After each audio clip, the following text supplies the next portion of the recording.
दोस्तों अस्सलाम वालेकुम। आजकल रूस और यूक्रेन जंग के चर्चे हैं, लेकिन यूक्रेन के मौजूदा सदर आखिर एक अदाकार से मुल्क के सदर कैसे मुंतखब हो गए? तो कहानी कुछ यूं है। यूक्रेन के सदर व्लादिमीर ज़ेलेंस्की 4 साल से भी कम अरसा पहले मुल्क की टीवी के मकबूल मज़ाहिया अदाकारों में से एक थे। वो दूसरे अदाकारों के साथ एक तंजिया टीवी शो का हिस्सा थे। न्यूयॉर्कपोस्ट.com के मुताबिक 44 साला ज़ेलेंस्की ने 2019 के सदारती इंतखाब में भरपूर कामयाबी हासिल की। रिपोर्ट के मुताबिक उनकी सदारती मुहिम में यूक्रेन की अमीर तरीन और बदउन्वान शख्सियत इगोर कोलोमोइस्की ने मुबैना तौर पर पैसा लगाया। उनका show servant of the people तहरीर करने वालों ने तो कभी ख्वाब में भी यह मंजर नहीं देखा होगा। ज़ेलेंस्की अब यूरोप में होने वाली नई जंग में मरकजी रहनुमा हैं, जिन्हें कत्ल होने का खतरा भी लाहक है क्योंकि रूस ने यूक्रेन पर चढ़ाई की हुई है।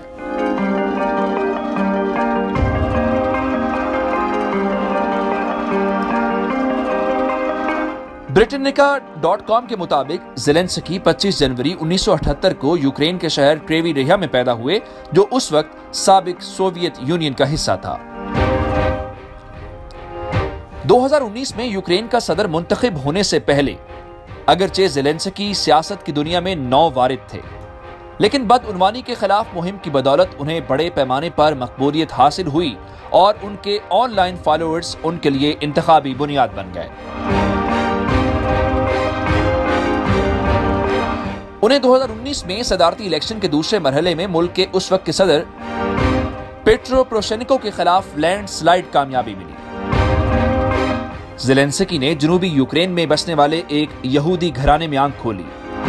वो अभी बच्चे ही थे कि उनका खानदान मंगोलिया मुंतकिल हो गया, लेकिन 4 साल बाद आबाई शहर क्रेविरिया लौट आया, जहां ज़ेलेंस्की को स्कूल दाखिल करवा दिया गया।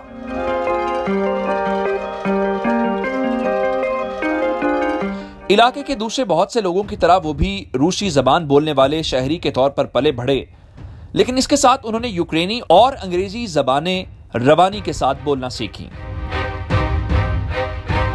1995 में उन्होंने क्रेविरिया के इकोनॉमिक इंस्टीट्यूट में दाखिला लिया, जो केफ नेशनल इकोनॉमिक यूनिवर्सिटी का मकामी कैंपस था। उन्होंने सन 2000 में कानून की डिग्री हासिल की।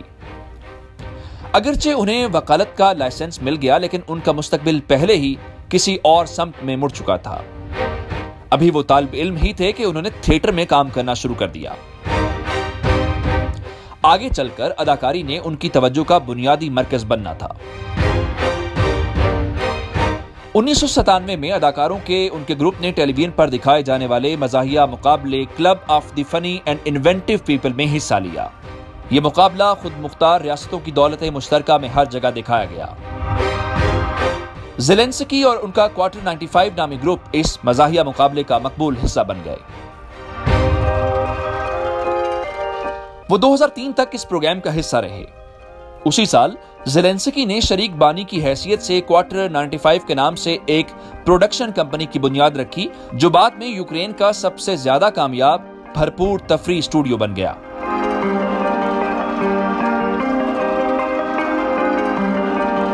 ज़ेलेंस्की कंपनी के कयाम से लेकर 2011 तक क्वार्टर 95 में बतौर आर्ट डायरेक्टर फराइज अंजाम देते रहे। बाद में उन्हें यूक्रेन के टेलीविजन चैनल इंटर टीवी का जनरल प्रोड्यूसर बना दिया गया। 2013 में ज़ेलेंस्की क्वार्टर 95 में बतौर आर्ट डायरेक्टर काम करने के लिए वापस आ गए, लेकिन तफरीह के मैदान में उनके करियर ने जल्द ही यूक्रेन के सियासी उफक पर होने वाले हंगामा खेज वाकयात से मुतासिर होना था।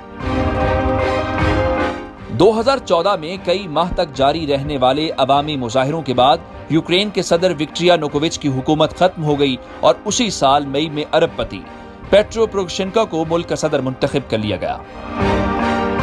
मुल्क के मशरकी हिस्से में रूस की हिमायत से अस्करियत पसंदी जारी थी, जबकि हर शोबे में फैली बदउन्वानी की वजह से लोगों का हुकूमत पर एतमाद खत्म हो रहा था।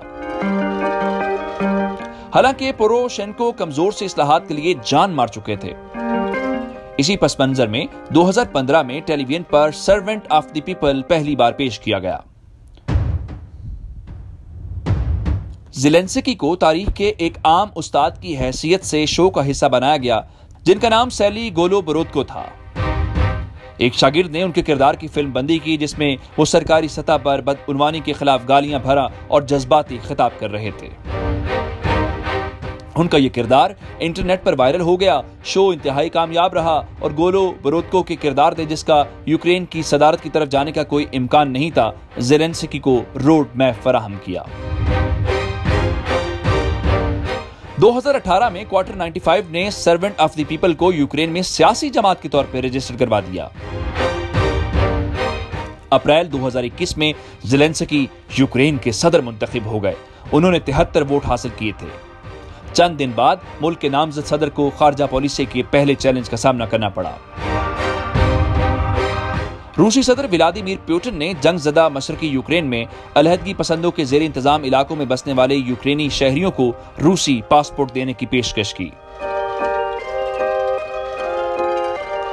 रूस की हिमायत से लड़ी जाने वाली हाइब्रिड जंग 5वें साल में दाखिल हो रही थी।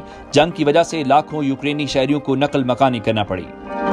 ज़ेलेंस्की ने पुतिन की पेशकश का मजाक उड़ाया और अपनी फेसबुक पोस्ट में इसका जवाब देते हुए रूसी आमराना और बदउनवान हुकूमतों से तंग दूसरे शहरियों को यूक्रेन की शहरियत की पेशकश की। 20 मई 2019 को ज़ेलेंस्की ने यूक्रेन के सदर का हल्फ उठाया। उन्होंने अपने पहले खिताब, जो रूसी और यूक्रेनी जबानों में किया गया था, उसमें कौमी इत्तेहाद पर जोर दिया और मुल्क की सुप्रीम काउंसिल तोड़ने का ऐलान किया। ये इकदाम सियासी जरूरत था, क्योंकि सदारती इलेक्शन में कामयाबी ने उन्हें कानून साजी का इख्तियार नहीं दिया था। सर्वेंट ऑफ द पीपल के पास पार्लिमानी नशिस्तें नहीं थी, इसलिए जुलाई 2021 में अचानक इंतखाबात करवा दिए गए। ज़ेलेंस्की ने इन इंतखाबात को सदारती इलेक्शन से भी ज्यादा अहम करार दिया। सर्वेंट ऑफ द पीपल को अक्सरियत मिल गई। उसने 450 में से 254 नशिस्तें हासिल कर ली। क्राइमिया को 26 नशिस्तों के साथ नुमाइंदगी मिली। क्राइमिया यूक्रेन का एक खुद मुख्तार जमहूरिया था, जिसका रूस ने 2014 में अपने साथ इल्हाक कर लिया। सोवियत यूनियन के बाद की तारीख में पहली बार ऐसा हुआ था कि एक इकलौती सियासी जमात ने कानून साजी के अमल पर मुकम्मल कंट्रोल हासिल कर लिया था।